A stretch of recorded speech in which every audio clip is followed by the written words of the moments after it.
বাজারে চলছে হাঁকডাক, থরে থরে সাজানো ইলিশ। সরগরম চাঁদপুরের বড় স্টেশন পাইকারি মাছ বাজার, মিলছে নানা আকারের ইলিশ। পদ্মা মেঘনার পাশাপাশি দক্ষিণের সাগর ও উপকূলের নদীতে ধরা পড়েছে এসব ইলিশ। জেলেরা জানান, সাগর শান্ত হওয়ায় ইলিশ শিকারে ব্যস্ত তারা। তবে ছোট আকারের চেয়ে বড় ইলিশের পরিমাণই বেশি। আর ইলিশের সরবরাহ বাড়ায় ক্রেতাদের ভিড়ও বাড়ছে বড় স্টেশন বাজারে। দাম ভালো পাওয়ায় নোয়াখালী, লক্ষ্মীপুর ও ভোলার জেলেরাও ইলিশ নিয়ে ভিড় করেন এ বাজারে। হাতিয়া আর পাথরঘাটা, সামরাজ, চট্টগ্রাম থেকেও মাছ আসে।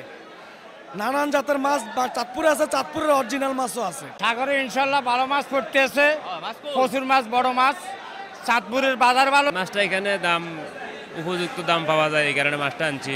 বিক্রেতারা জানান, গত সপ্তাহের তুলনায় আকারভেদে প্রতি কেজিতে 300 থেকে 400 টাকা পর্যন্ত কমেছে ইলিশের দাম। এতে পাইকারি বাজারে বেড়েছে বিক্রি। গত সপ্তাহে যে পরিমাণ মাছের দাম ছিল, এই সপ্তাহে এসে বর্তমান বাজারে কেজিতে 200-300 টাকা মাছের দাম কমছে। ঢাকাতেই মাছ কিনতে আইছি, এনে টাটকা মাছ পাওয়া যায়, যার কারণে আমরা শখে কিনতে আইছি। বুধবার চাঁদপুর বড় স্টেশন পাইকারি মাছ বাজারে ইলিশের সরবরাহ হয়েছে প্রায় 300 মণ।